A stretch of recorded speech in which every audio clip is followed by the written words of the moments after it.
The dodo, the Komodo dragon, the Galapagos giant tortoise, a 10-foot elephant bird that weighed 800 pounds, a human ancestor the size of a kindergartner.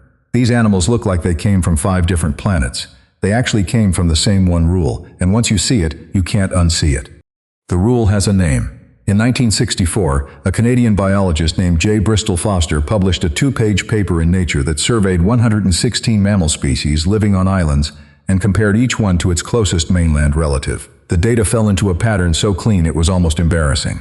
Small mammals on islands tended to grow larger than their mainland cousins. Large mammals on islands tended to shrink. Rodents got bigger. Elephants got smaller. The same piece of land, over a long enough time, was bending its inhabitants toward the middle. The pattern became known as Foster's rule, or the island rule, and it has been holding up for 60 years across mammals, reptiles, birds, and the occasional human lineage. The reasons behind it are simple once you see the mechanism.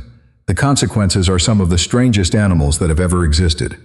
Start with the giants. The giants are the easiest part of the story to see.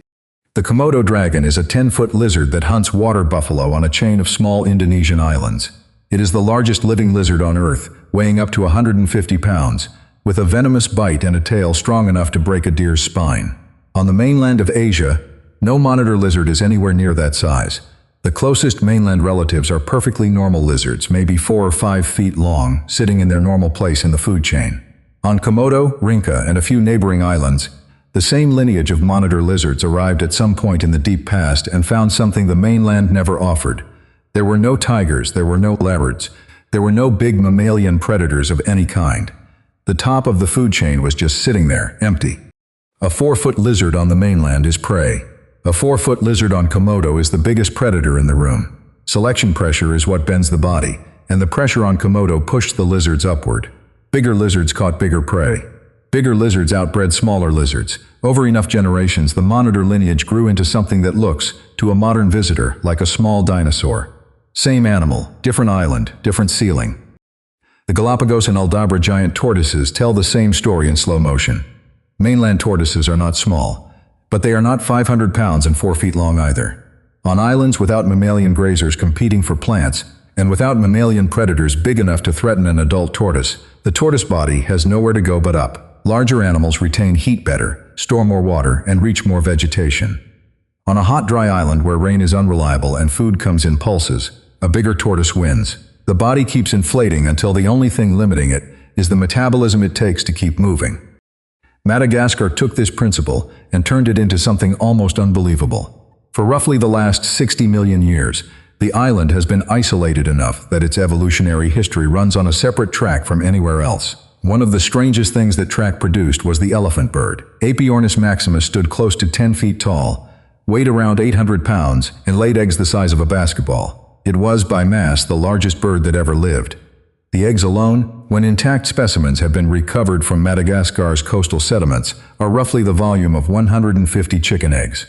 The bird itself was a flightless, plant-eating monster, whose closest living relative is the kiwi, a chicken-sized creature in New Zealand. Same family, same lineage, 2 wildly different islands, 2 wildly different outcomes. The elephant bird went extinct around the year 1000 to 1200, most likely from human hunting after Madagascar was colonized. Then the dodo. The dodo was a 3-foot flightless pigeon that evolved on Mauritius, an island east of Madagascar with no native mammalian predators. The pigeon ancestor, whichever one it was, arrived by flight, found a buffet of fruit and seeds, and started eating without anyone bothering it. Wings in that environment were an expensive thing to keep, so they shrank. The body got heavier and more efficient on the ground. The bird traded the air for the buffet. Then humans showed up in 1598. By 1681, the dodo was gone, 83 years from first contact to extinction. Now flip the rule and look at what happens to the big animals. The Mediterranean during the Pleistocene was the world capital of dwarf elephants. On Sicily lived Paleoloxodon falconeri, a true elephant that stood roughly 3 feet 2 inches at the shoulder. Its mainland ancestor, Paleoloxodon antiquus, stood 11 feet at the shoulder and weighed up to 15 tons. The Sicilian descendant weighed maybe 500 pounds. Same lineage, separated by no more than a few 100,000 years of island time, shrunk by something like 90%. A grown adult could walk under a kitchen table without crouching. The reason is the inverse of what happens to the small animals. A full-sized elephant on an island has nowhere to go. The food supply is finite. The predators that would normally check elephant numbers are absent, but absence of predators does not solve the food problem. Smaller elephants needed less food, reproduced faster, and survived droughts and bad seasons that killed their larger relatives. Selection bent the body downward. The descendants of an 11-foot giant ended up looking like big dogs with trunks. Crete had its own dwarf hippo. Cyprus had its own dwarf elephants. Malta had dwarfs of both. Pretty much every isolated Mediterranean island that had elephants or hippos at some point in the Pleistocene ended up with miniature versions, and pretty much every one of those miniature versions went extinct when humans arrived. The pattern is so consistent that paleontologists treat the presence of a dwarf elephant in Mediterranean cave sediments as a kind of diagnostic for an island that was isolated long enough for the rule to do its work. If you are enjoying this little island of evolutionary weirdness as much as I am, hit subscribe. More stories like this on the channel every week. The strangest example of all might be a human one. In 2003, a team of Australian and Indonesian researchers excavating Liang Bua Cave on the island of Flores found a partial skeleton of an adult female hominid who stood about 3 feet 7 inches tall and had a brain roughly the size of a chimpanzee's. They named the species Homo floresiensis. The popular name became the Hobbit.